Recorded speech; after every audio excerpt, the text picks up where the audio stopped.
അപ്പോൾ ഇതാ ഇന്ന് ഒരു താളിയൊക്കെ തേച്ചിട്ട് തലയൊക്കെ നന്നായിട്ടൊന്ന് കഴുകാമെന്ന് വിചാരിച്ചിട്ട്. അപ്പോൾ വീടിൻ്റെ അടുത്ത് കുറച്ച് ചെമ്പരത്തി ഉണ്ടായിട്ട് നിൽക്കുന്നുണ്ടായിരുന്നു. അപ്പോൾ ഞാൻ വേഗം പോയി അത് പറിച്ച് ബോട്ടോക്സ് ചെയ്തതിന് ശേഷം കുറേ ആയിട്ടോ അങ്ങനെ താളിയൊക്കെ തേച്ച് കുളിച്ചിട്ട്. അപ്പോൾ ഇതാ ഇലയൊക്കെ നന്നായിട്ടൊന്ന് കഴുകിയെടുക്കുന്നുണ്ട്. പിന്നെ പൂവിൻ്റെ പൂമ്പൊടിയുള്ള ഭാഗമൊക്കെ ഒന്ന് ഒഴിവാക്കിയിട്ട് ബാക്കിയുള്ള ഭാഗമൊക്കെ എടുത്തിട്ട് മിക്സിയിലിട്ട് നന്നായിട്ട് അടിച്ച് പേസ്റ്റ് ആക്കിയിട്ടുണ്ട് കേട്ടോ. അപ്പോൾ ഇതാ മുടി നന്നായിട്ട് ഈർന്നിട്ട് അതിലുള്ള ചിക്കൊക്കെ കളയുന്നുണ്ട്.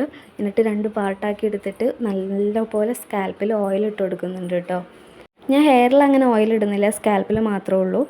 എന്നിട്ട് ഇതാ ചെമ്പരത്തീൻ്റെ താളി നമ്മൾ മിക്സിയിലിട്ട് അടിച്ച് വെച്ചത് ഫസ്റ്റ് സ്കാൽപ്പിൽ ഇങ്ങനെ ഇട്ട് കൊടുക്കുക. അത് കഴിഞ്ഞിട്ടേ ഹെയറിൽ ഇടുന്നുള്ളൂ കേട്ടോ.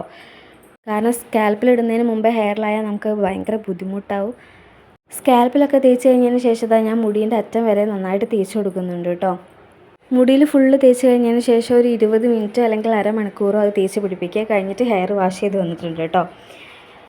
നമ്മളിത് തേച്ച് ഹെയർ വാഷ് ചെയ്ത് കഴിഞ്ഞ് നെക്സ്റ്റ് ഡേ ഉള്ള ഹെയറാണ് ഞാൻ ഇപ്പോൾ ഈ വീഡിയോയിൽ കാണിക്കുന്നത്. എൻ്റെ മുടി ബോട്ടോക്സ് ചെയ്തുകൊണ്ട് തന്നെ നിങ്ങൾക്ക് റിസൾട്ട് പെട്ടെന്ന് അങ്ങനെ വിസിബിളായിട്ട് കാണില്ല. പക്ഷേ വീക്കിലി 2 പ്രാവശ്യം അങ്ങനെ ചെയ്യുന്നത് നല്ല ഹെയർ ഗ്രോത്തും അതേപോലെ താരനൊക്കെ നന്നായിട്ട് പോകും കേട്ടോ.